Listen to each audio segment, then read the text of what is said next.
Olá pessoal, meu entrevistado de hoje é o Bruno Arneiro, que foi aprovado no concurso da Polícia Federal de 2021 para o cargo de delegado. Bruno, eu quero agradecer pela sua disponibilidade, dar essa entrevista, falar um pouquinho sobre sua jornada até a aprovação. E para a gente já começar, eu gostaria que você se apresentasse para as pessoas que estão nos assistindo, falando adiante de você, se não se importar a sua idade, sua formação, a gente já consegue imaginar. O meu nome é Bruno Arneiro, tenho 31 anos, sou de Brasília, sou advogado desde 2013 e estou nessa luta de concurso público desde 2018. E Bruno, quando a gente fala em concurso público, né, para quem é formado em direito, são inúmeras as possibilidades. Então, por que a área policial, né? Por que para o cargo de delegado? Na verdade, eu comecei a estudar em 2018 e eu não tinha um foco muito específico, Thaís. Então, eu comecei a estudar para carreira de analista de tribunal, mas quando foi mais ou menos em 2019, eu vi que por ter um irmão policial também, eu vi que talvez eu me adaptasse bem à carreira policial.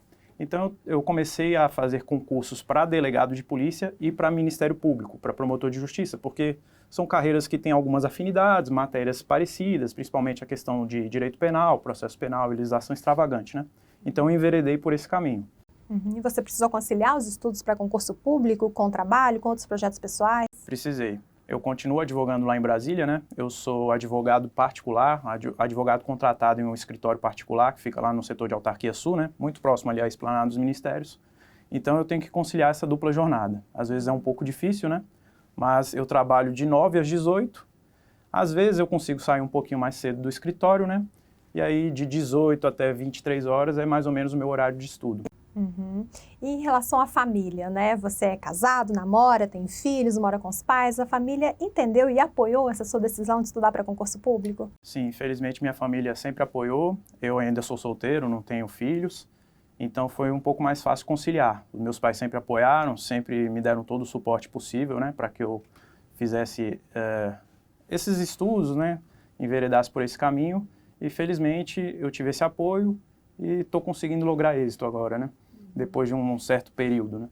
Você comentou sobre conciliar os estudos, né, para delegado e Ministério Público. Quando você acha que vale, né, fazer uma prova ali, surgir uma oportunidade no meio do caminho, quando vale fazer, mesmo que ainda não seja o concurso dos sonhos? Eu acho que o candidato, ele primeiro tem que definir qual é o objeto de estudo que ele quer ter. Porque não dá para você conciliar vários cargos, né? No caso, eu escolhi promotor de justiça e delegado, como eu disse para você anteriormente, Thaís, porque eles têm matérias em comum, que é possível você conciliar. Muito embora para promotor de justiça você tenha que dar um enfoque maior em direitos difusos, em direito eleitoral, coisa que você geralmente não precisa para o cargo de delegado de polícia, né? Mas se o candidato ele quiser começar a estudar para várias carreiras diferentes, ele vai ter uma certa dificuldade. Então, por exemplo, se eu quisesse começar a estudar para promotor, delegado, procurador de Estado, eu não conseguiria, porque você tem que dar um foco diferente. Então, a pessoa ela tem que saber mais ou menos o que ela quer para ela conseguir atingir o objetivo, porque não é possível você ampliar muito o leque de opções, né? Você tem que restringir aquilo que você almeja. E falando em alcançar o objetivo, né, essa foi sua primeira aprovação ou já tinha passado por essa experiência de ser aprovado em concurso público antes? Essa é a minha primeira aprovação para a fase oral, mas já tive a oportunidade de ser aprovado em outras fases objetivas, né? Mas ainda não assumi nenhum cargo público. Eu já fui aprovado para promotor de justiça na primeira fase, no concurso de 2019 do Ministério Público de Minas Gerais, e também fui aprovado na primeira fase do concurso de delegado de polícia do Espírito Santo. Mas, infelizmente, essa prova foi anulada por suspeita de fraude, né? Então, acabou que eu não consegui prosseguir no certame, né? Cargo de delegado federal, né? Eu digo, os cargos da Polícia Federal como um todo ficaram muito em voga, né? Com a Operação Lava Jato e passou a ser o objetivo final, o sonho de muitas pessoas. Então, como foi a sua sensação na hora que você viu seu nome na lista dos aprovados, viu que deu certo, né? Que está aí alcançando o que é o sonho de muita gente que está nos assistindo? Foi uma sensação de muita felicidade, eu não posso negar. E eu confesso para você que eu não esperava a aprovação, porque quando eu percebi que na fase objetiva, né, que foi pela manhã, eu tinha ido muito bem. Só que na parte da tarde, que era a prova discursiva, a peça prática, eu sabia qual era a peça prática, que no caso era a infiltração de agentes do Estatuto da Criança e do Adolescente, mas eu não sabia qual era o dispositivo de lei que eu tinha que colocar na peça. Então eu fiquei com aquela sensação de derrota quando eu saí da prova, ainda que eu soubesse a matéria e ainda que eu tivesse ido bem nas outras questões, né? Mas, felizmente, quando eu vi o meu nome lá no diário, fiquei muito feliz, fiquei muito contente, meus pais se emocionaram, foi uma sensação muito boa.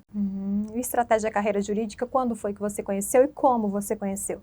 O Estratégia, acho que desde 2018, desde quando eu comecei a estudar efetivamente, eu já conhecia, um curso muito grande, de muita qualidade, e me ajudou bastante nessa preparação, principalmente os simulados que o Estratégia disponibiliza, inclusive gratuitamente, né?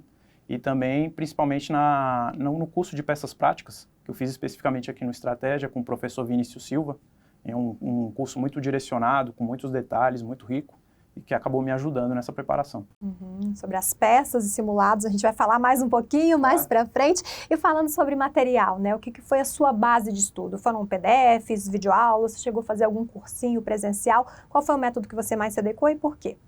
Eu utilizei bastante também vídeos, aulas e os PDFs aqui do Estratégia, sempre como uma forma de complementação do meu estudo. Porque eu, particularmente, acho que toda pessoa tem um jeito específico de estudar, né? Mas eu gosto de estudar pelo meu material. Então eu, por exemplo, vejo uma videoaula, absorvo aquele conteúdo e jogo no meu caderno com as minhas palavras, insiro algumas outras coisas, porque na hora de fazer uma revisão fica mais fácil, fica mais objetivo. Já que você comentou de revisão, né? Muitos têm o receio de fazer revisão, acreditando que vai ser perda de tempo, que você vai deixar de andar para frente, mas não quer dizer que é um passo para trás, né? Uma forma de você garantir que todo o conteúdo vai ser realmente absorvido. Então, como eram feitas as suas revisões? Você já comentou que utilizava o seu material, mas você era daqueles que tinha aquelas datas certinhas de fazer a revisão, era de acordo com o que você achava que tinha necessidade?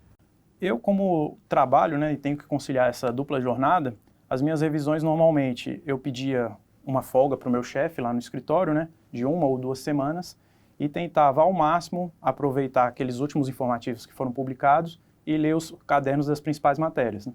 Para a Polícia Federal especificamente, eu fiz um trabalho mais voltado para penal, processo penal, e para algumas matérias específicas, como previdenciário e direito tributário, que caíram também na objetiva.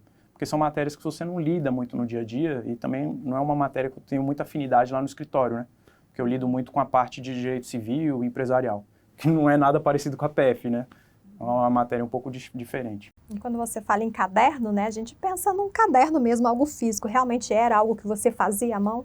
Eu tenho tanto os cadernos físicos quanto os cadernos em Word. Hoje eu dou preferência para fazer no computador, porque acaba sendo mais fácil para você alimentar, para você fazer as atualizações, né? Colocar novas jurisprudências, colocar novas leis que foram promulgadas e tudo mais. Mas depende muito da matéria. Vou citar, por exemplo, criminologia, que é uma matéria que não tem tanta alteração e foi cobrada na Polícia Federal. Aí eu tenho um caderno físico. Agora, essas matérias mais de legislação, eu dou preferência para o caderno no computador. Você comentou, né, que precisou conciliar os estudos para concurso público com o trabalho. Eu acho que independente de área, de carreira, essa é a realidade de muitas das pessoas. E você comentou que estudava preferencialmente à noite. Então, estudava mais ou menos quantas horas líquidas por dia? E final de semana também você estudava, você tirava para descanso? Eu acho que horas líquidas, efetivamente, de segunda a sexta eu conseguia em torno de 4 horas líquidas. E aos fins de semana é praticamente o dia inteiro. Eu ia do sábado das 7 ou das 8 da manhã até às 18, 19, dava uma folga, né, para sair, ficar com a família, sair para casa de amigos e alguma coisa, e domingo a mesma rotina, só que à noite eu ia à igreja, né. Então, domingo também era mais ou menos de 7 às 18 e depois eu ia para a igreja. Você comentou, né, sobre as peças, como foi a sua preparação para essa parte escrita, para a parte discursiva da prova? Então, com relação às peças especificamente, eu fiz esse curso aqui no Estratégia, né, com o professor Vinícius Silva, e foi um curso muito rico, porque ele praticamente deu todas as peças que podem cair num concurso de delegado, né, não só de delegado federal, como de delegado da Polícia Civil. Então, a gente viu prisão preventiva, prisão temporária, vimos interceptação telefônica, vimos captação ambiental, inclusive a que caiu na Polícia Federal, que foi essa infiltração de agentes virtual do Estatuto da Criança e do Adolescente. Então, me ajudou bastante, porque dá fundamento teórico para, principalmente, você conseguir redigir com calma a peça, né, durante a prova. E, enfim, me ajudou muito nessa última fase que eu passei na Polícia Federal.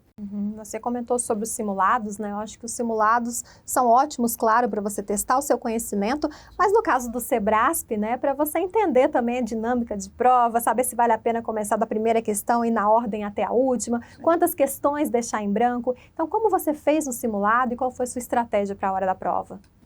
O Sebrasp, como você disse bem, tem essa peculiaridade porque é verdadeiro e falso e uma errada acaba anulando uma certa, né? Então é diferente de outras provas para delegado estadual, que eu também faço, onde geralmente é múltipla escolha, A, B, C, D, E. Então você tem que ter, além de saber o conteúdo, você tem que ter uma estratégia de ver quantas você vai marcar, quantas você vai deixar em branco e tudo mais. Então, os simulados aqui do Estratégia me ajudaram bastante nesse sentido, para eu saber quais eram as minhas deficiências, o que eu precisava aprofundar. E eu vi que realmente eu precisava aprofundar em direito previdenciário e direito tributário. Por isso que eu fiz um trabalho especial na última semana para essas duas matérias. E na prova, como que você aplicou isso, né? Você deixou questões em branco, respondeu tudo? Eu deixei 5 questões em branco, eram 120 itens, né? 120 questões. Eu deixei 12 questões em branco, uma de previdenciário, inclusive, uma outra de tributário e uma parte lá de direito internacional público que eu não me recordava. Então eu achei melhor não arriscar para perder pontuação e deixar em branco. Eu acho que é uma estratégia melhor para o candidato, se ele tem certeza nas demais que ele já respondeu, não arriscar. E qual foi a sua pontuação líquida? Foram 98 pontos. Eu fiz até uma entrevista agora, né, que o ponto de corte foi 94, né, para delegado. Foi muito alto, foi inclusive uma surpresa, né, a gente não esperava que fosse tão alto, até porque o concurso de 2018 já havia sido muito alto o ponto de corte, né, salvo engano foi 84, 86, então acabou subindo, para você ver como é que o concurso está ficando cada vez mais profissionalizado, né, candidatos mais competentes. E reta final, como você levou? Eu vejo pessoas que acreditam que é uma semana, né, de acelerar, de estudar o máximo possível, de dar aquele sprint final, porque tá vendo ali a luzinha no fim do túnel, né, a prova tá próximo. Outras pessoas preferem dar uma diminuída no ritmo, relaxar, achando, né, que vai chegar mais relaxado na hora da prova, que isso sim vai dar uma segurança a mais na hora de realizar a mesma. Então, no seu caso, como que você levou a sua última semana de preparação? Eu acrescento também até o lado psicológico, né, porque a prova da Polícia Federal, a prova da Polícia Rodoviária Federal também queria acontecer 2 semanas antes, houve essa possibilidade, né, de mudança de data e aconteceu ou não. Então, como que você levou o estudo propriamente dito e o psicológico também, né, com essa possível suspensão da prova?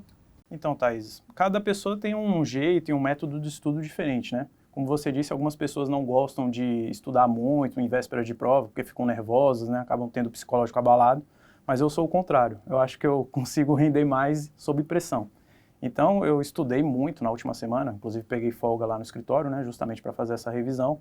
Estudei até o último minuto que faltava para fazer essa prova.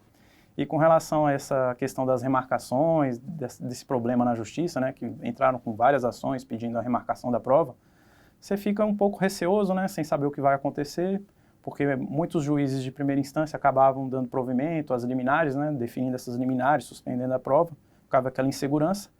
Mas eu acho que o candidato não tem que se deixar abalar muito com isso, não. Ele tem que estudar independentemente da situação. Porque se você ficar dependendo de poder judiciário, do que pode acontecer, você acaba negligenciando a sua parte, né, os seus estudos.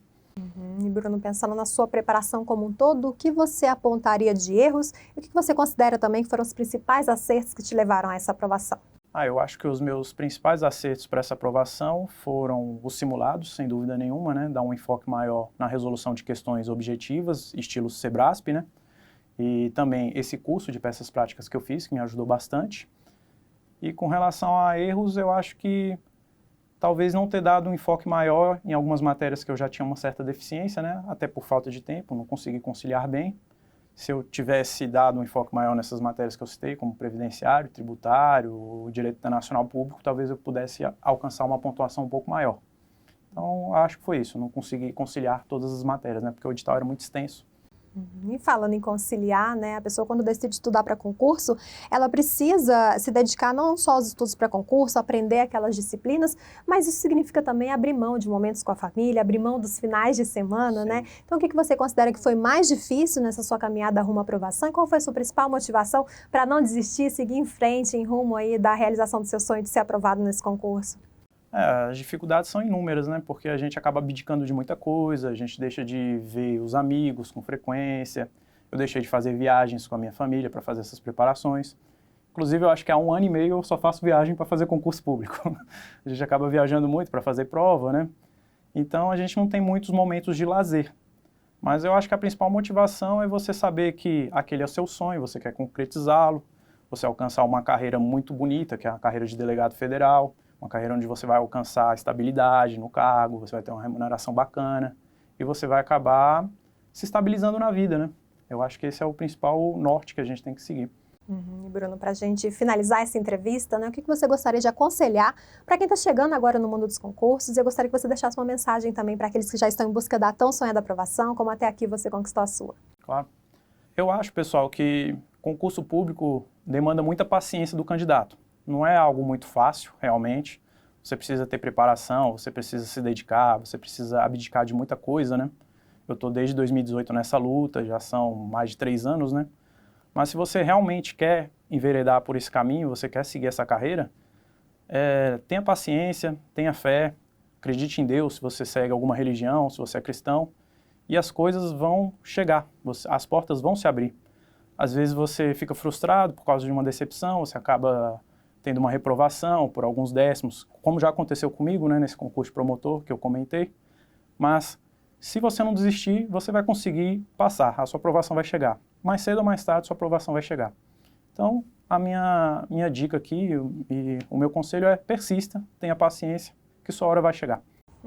Bruno, eu quero agradecer mais uma vez pela sua disponibilidade dessa entrevista, falar um pouquinho sobre sua jornada até a aprovação e parabéns por essa conquista até aqui. Muito obrigado, Thais. E para você que está nos assistindo, você já sabe, quiser conferir outras entrevistas, também ficar por dentro de tudo que está acontecendo no mundo dos concursos, é só acessar o nosso site, estrategiaconcursos.com.br. Um grande abraço e até a próxima. Tchau!